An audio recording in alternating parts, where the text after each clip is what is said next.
We will make sure that when a kid is in the womb, they're as safe as they are in a classroom, the workplace, a nursing home, because every stage of life has value. No one greater than the other. There's Sarah Huckabee Sanders. She's running for a governor of Arkansas, her home state. And it's resurfaced. People are talking about the irony of that statement. I think you heard it, because she's talking about the safe space of a womb. You have to be in the safe space of a mother's womb. Just like schools, workplaces, and hospitals. Weird how that works. Let's go to some details in case you guys haven't figured out where this is going. So she brought up all these things, but first, she said keeping kids safe in the classroom, as I point out. Let's look at this, because 21 killed at Uvalde Elementary School in Texas was the deadliest school shooting ever. When was that? Oh, it was like a month ago. So we've heard about that. That's been talked about extensively, but somehow she missed that. She's been living under a rock. She also said she wanted to keep kids safe in the workplace. As we point out, this country can't do that when a racist gunman opened fire in a supermarket. You know, people work there. So that gunman killed 10 at a Buffalo supermarket in this racist attack, as we already know, killing directly Black folks. That was the target of his entire shooting. And also lastly, she mentioned that nursing homes, hospitals, things like that.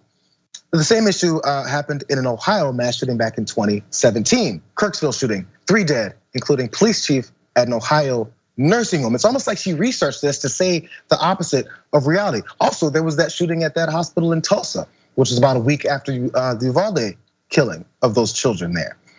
So these safe spaces that that Sarah Huckabee Sanders wants to have as safe as the womb kind of doesn't add up. Or she doesn't give a damn what she's talking about. Someone prepared a speech and she said, I'll just read it, who cares?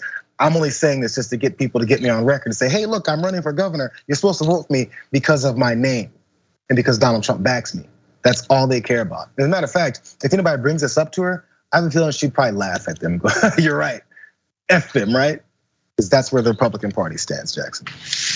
Yeah, and at the end of the day, it's always blows my mind how wrapped up in sloganism and metaphorical ideas conservatives in this country really are, because that speech would have sounded nice because kids are supposed to be safe in schools. People are supposed to be safe in these places. But then obviously when you look at their responses to the issues, it's typically do nothing about it whatsoever.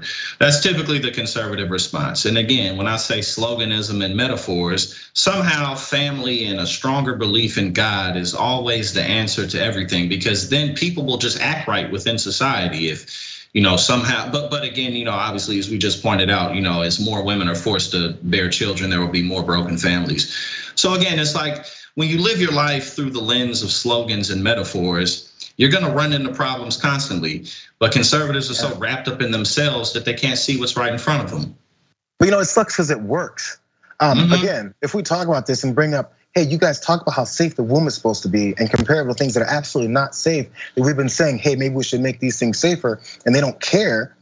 That for some reason that logic doesn't come together for many voters. So I don't know, I'm beginning to give up on certain people, and maybe that's a bad thing to do as an American, because you get a lot of people saying, hey, you know what, you can convince your fellow brothers to just understand the reality of the situation if you speak to them.